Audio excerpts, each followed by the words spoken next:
Good evening, visitors. Welcome to the Australian War Memorial's Last Post ceremony.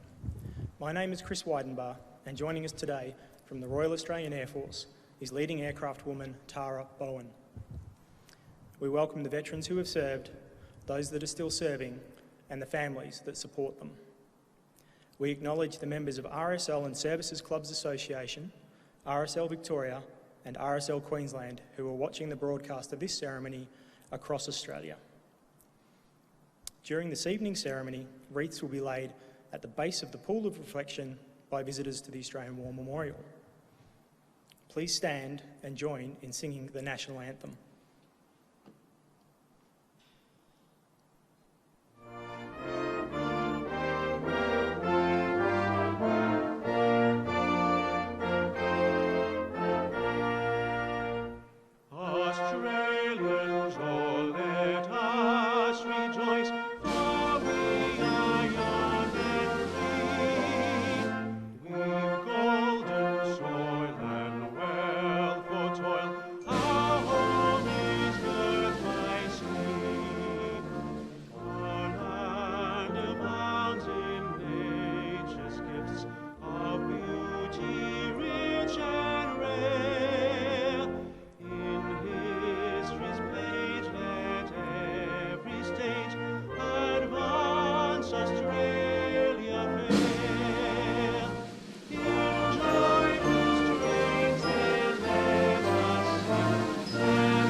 The Australian War Memorial was the vision of Charles Bean, Australia's First World War official historian. Bean landed with the Australian troops on Gallipoli and stayed with them at the front through to the end of the war. The idea of this national memorial and museum came to him at Pozières, France, in the depths of the bloody fighting of 1916. Bean's idea was that this would be a place where families and friends could mourn loved ones buried in faraway places. It would also be a place that could help all Australians understand what these men and women had endured and what they had done for us. Bean's vision, to which we remain true, is best expressed as inscribed in the entrance to the memorial's galleries. Here is their spirit, in the heart of the land they loved, and here we guard the record which they themselves made. Tonight, we will read the story behind just one of those on the Roll of Honour, which lists the names of more than 102,000 men and women who have given their lives for us in war and operations for more than a century. But first, we present a lament, Flowers of the Forest. Wreaths or floral tributes will now be laid at the base of the pool of reflection.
Today, we remember and pay tribute to Corporal Alan Stewart. George Stewart was born in 1879, the third son of John and Mary Stewart of Mount Dunedin, near Geelong in Victoria. He was educated in the local state school and went on to become a minister in the Presbyterian Church. He was known as a favourite in the church and had a kind and genial spirit with his congregation. He was an enthusiastic sportsman and was considered an earnest preacher. On the outbreak of war, he was the minister at Scott's Church in Boort, Victoria.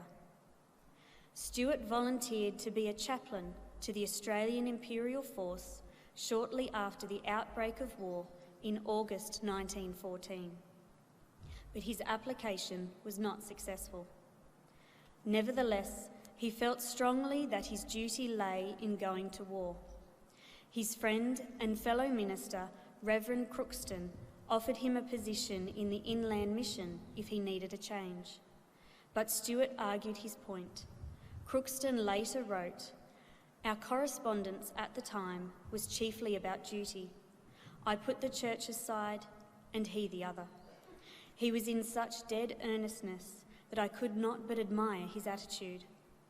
George Stewart enlisted in the AIF as a private in January 1915. Stewart did not want a public send-off, but members of his congregation took the chance to wish him well at his last committee meeting. In a series of speeches, they told Stewart that they were sorry to see him go, but wished him the best of luck and Godspeed. George Stewart did not find the physical aspects of training easy, but such was his determination to serve and do what he perceived to be his duty, he continued without complaint. Stewart was posted to the 14th Battalion and underwent his military training in Australia and then Egypt before arriving on Gallipoli in early August 1915. On the 8th of August, Stewart's battalion was part of a force that attacked Hill 971. The 14th Battalion captured their objective, but after repeated Turkish counterattacks, the men were forced to withdraw. In the confusion, Stewart went missing, but as the fragmented 14th Battalion reorganised, he showed up and was shortly after promoted to corporal. It was later reported that during the operation, he was seen to be helping bring the wounded and praying with the dying. A little over 2 weeks later, the 14th Battalion participated in the last attack of the August offensive in an attempt to capture Hill 60. During the attack, Corporal Stewart was wounded by shrapnel. Instead of going to a dressing station to have his wounds seen to, Stewart remained with the dying on the battlefield. While praying with a fatally wounded man out in the open, Stewart was hit again. He was evacuated from the battlefield with wounds to his back, arms, shoulder and foot. George Stewart died in hospital in Egypt on the 5th of September 1915. His friend, the Reverend Crookston, who by 1916 was serving as a chaplain in the AIF, wrote, "I count it a great privilege to have had his friendship. When I think of him, a not over-robust looking frame, going into the battle, then among the missing, but turning up again, and then into that awful carnage of the 26th of August, my heart burns, and I feel as if I have missed a big joy." A packed memorial service was held for George Stewart in the church at Mount Dunedin. The preacher concluded his sermon by saying that Stewart had but 36 years of life here, but in the sight of God, it is quality and not quantity that counts. His brief life had the former in marked degree. Now he has gone from us. He has given his life for love. He has died for his country. He died as he lived, with a supreme devotion to duty. Today, George Stewart lies in the Chatby Military Cemetery in Alexandria under the words Presbyterian Minister, son of John and Mary Stewart of Mount Dunedin. His name is listed on the Roll of Honour on my right, among more than 60,000 Australians who died while serving in the First World War. This is but one of many stories of service and sacrifice told here at the Australian War Memorial. We now remember Corporal George Allen Stewart, who gave his life for us, for our freedoms, and in the hope of a better world.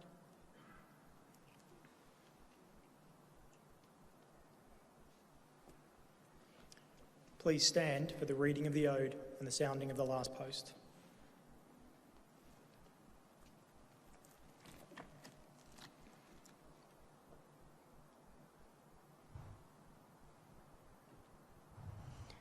They grow not old as we that are left grow old.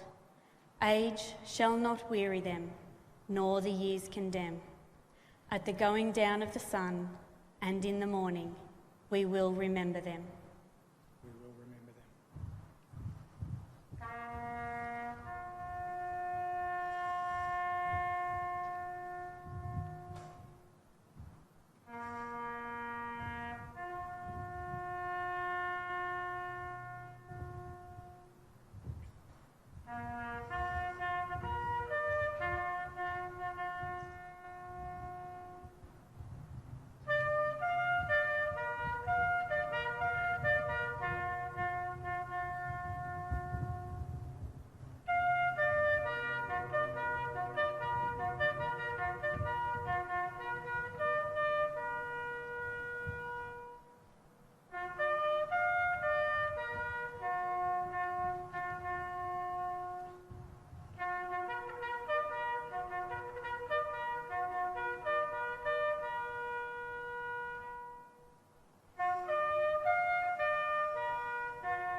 Lest we forget.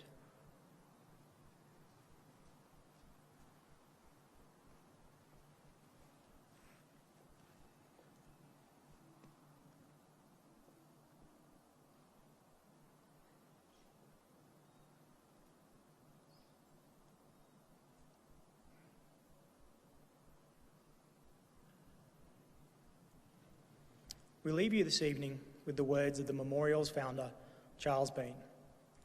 Many a man lying out there at Pozières or in the low scrub at Gallipoli with his poor, tired senses barely working through the fever of his brain has thought in his last moments, well, it's over, but in Australia, they will be proud of this.